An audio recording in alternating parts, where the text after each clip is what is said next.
जी, आप 2 दिन से अपने संसदीय क्षेत्र में क्या माहौल है, क्या लग रहा है, क्या रुझान है लोग? बहुत बढ़िया माहौल है। आपने देखा कि न केवल हमारे कार्यकर्ताओं में, पार्टी के लोगों में या हमारे अलायंस के लोगों में, इंडिया अलायंस के सभी लोग मिलकर ये चुनाव लड़ रहे हैं और बहुत खुशी की बात है कि हमारा कार्यकर्ता बहुत उत्साहित है। उसके अलावा हमने देखा जैसे बाजार में गए सबकी धूप में, लेकिन फिर भी लोगों में एक बहुत प्यार उमड़ रहा था, एक खुशी है कांग्रेस पार्टी के प्रति।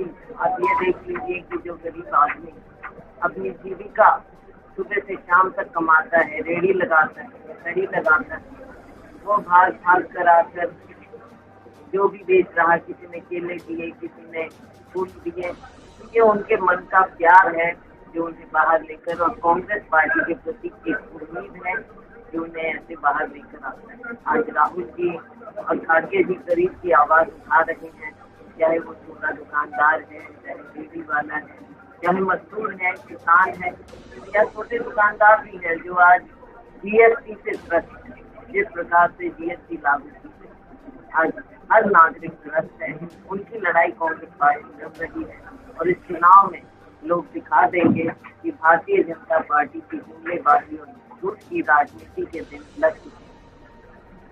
हमारी लड़ाई आम नागरिक की लड़ाई है और ये लड़ाई आम नागरिक करेगा। हमारा वर्कर आम लोगों के लिए ये लड़ाई है। ये मेरे विरोधी नहीं, ये जनता के विरोधी। आज जनता त्रस्त, हम कांग्रेस पार्टी के लोगों के बीच में हैं और आम लोग, जनता कांग्रेस पार्टी की ओर देख रही है। अपना विकल्प जो है वो आज के दिन कांग्रेस पार्टी ही है और कांग्रेस पार्टी लोगों की उम्मीदों पर खरा उतरती है। आज भारतीय जनता पार्टी 370 की बात करती है, राम मंदिर की बात करती है, दूसरी तरफ कांग्रेस पार्टी भारत जोड़ो यात्रा निकाली, आप इसका हिस्सा रही, तो देश में किसका असर नजर आ रहा है आपको? देखो, देश में और कभी भी हमेशा से न्याय की जीत हुई है, सच्चाई की जीत हुई है और भारत जोड़ने की जीत होगी।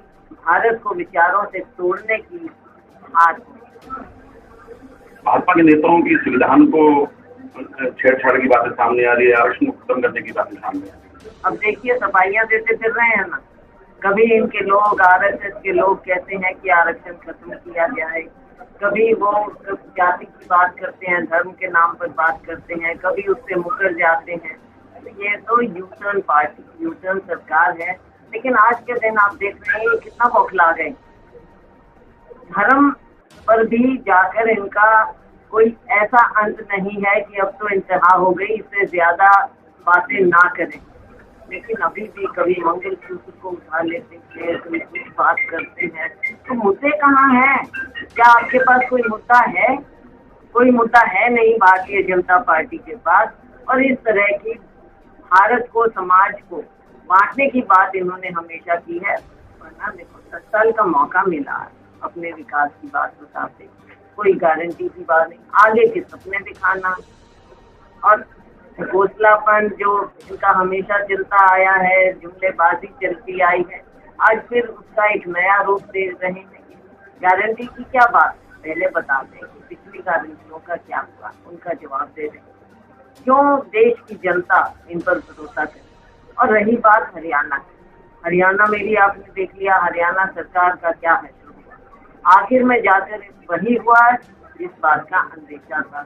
बीजेपी, जसपा, इनके रास्ते अलग हुए। सब कहते थे कि चुनाव आएगा और ये अलग हो जाएंगे, क्योंकि सारी राजनीति का खेल है, ये नूरा कुश्ती हो रही है। और भारतीय जनता पार्टी ने खुद जब देखा कि उनके पांव के नीचे से जमीन खिसक गई है, तो कभी वो मुख्यमंत्री का चेहरा बदलते हैं, कभी कुछ और बातें करते हैं। तो ये बातें अब सारी पुरानी हो गई है। भारतीय जनता पार्टी अब दोबारा सत्ता में नहीं आएगी, आने वाला समय बता देगा। लेकिन उससे पहले लोकसभा में हमारा गठबंधन 10 की 10 सीटें। मैडम, जिन राज्यों में चुनाव हुए, हफ्ते पहले मतदान हुआ है, वहाँ परसेंटेज ऑफ वोट कम रहा है, इसको आप कैसे देखते हैं? भारतीय जनता पार्टी जिस तरह से लोगों को रिझाने की कोशिश करती है, सरकार के प्रति उत्साह होता तो आप देखते हैं कि बहुत लोग बाहर आते हैं, लेकिन जैसे जैसे देश आगे बढ़ रहे हैं इनका ग्राफ गिरता चला जा रहा है। आपका सिरसा के विकास के बारे में क्या प्लान है? कुछ मामले थे जो आपने बड़ी लाइन से सिरसा को आपने पहली बार जोड़ा? जी बिल्कुल, हमें मौका मिला है जिस सबसे पहली बार मुझे सिरसा ने इजाजत भेजा और देश का पहला प्रोजेक्ट हम यहाँ पर लेकर आए। आने वाले समय में भी हमें पूरा विश्वास है हमारी सरकार भी बनेगी और यहाँ के जो लंबित मामले हैं उनको हम न केवल लोकसभा में उठाएंगे बल्कि उनको पूरा करने की पूरी कोशिश। तो जमीन तौर पर सिरसा बड़ा पिछड़ा है हरियाणा, कुछ पिछड़ गया है। अब यहाँ पर अनेकों हक की जरूरत है। किसानी तौर पर हम देखें तो कृषि बाहुल्य प्रदेश है ये, हमारा क्षेत्र है।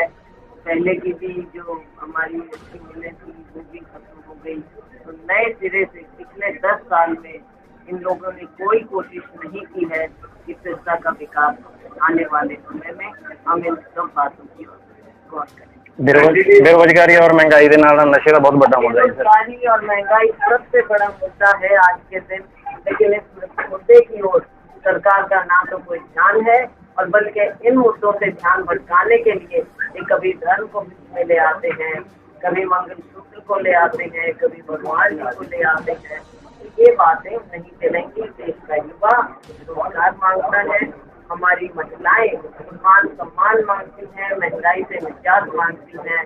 और आपने देखा कि पीछे जब ये भ्रष्टाचार की बात करते थे, काले धन की बात करते थे, अभी पर्दाफाश हुआ है इलेक्ट्रल बॉन्ड के माध्यम से। आपने देखा कि कैसे पैसा देखा गया सत्ता पक्ष द्वारा। ये सारी चीजें सामने आ रही हैं, लोगों का विश्वास खो गया। क्षेत्र का सबसे बड़ा मुद्दा मैं मानती हूँ वो है नशा। हमारी नस्ल बिगड़ती जा रही है, लेकिन सरकार की ओर से, प्रशासन की ओर से इस सबसे बड़े अहम मुद्दे की ओर कोई ध्यान नहीं। हमारा युवा, हमारे परिवार के परिवार गुजरते जा रहे हैं। क्या भविष्य होगा हमारे युवाओं का? एक और रोजगार नहीं है, दूसरी ओर नशे से त्रस्त है। ये सरकार को जवाब देगी। तो जनता की होनी चाहिए, सिरसा के लोगों की जय जयकार होनी चाहिए और हम फिर से वो समय लाएंगे जब सिरसा की जय जयकार होगी।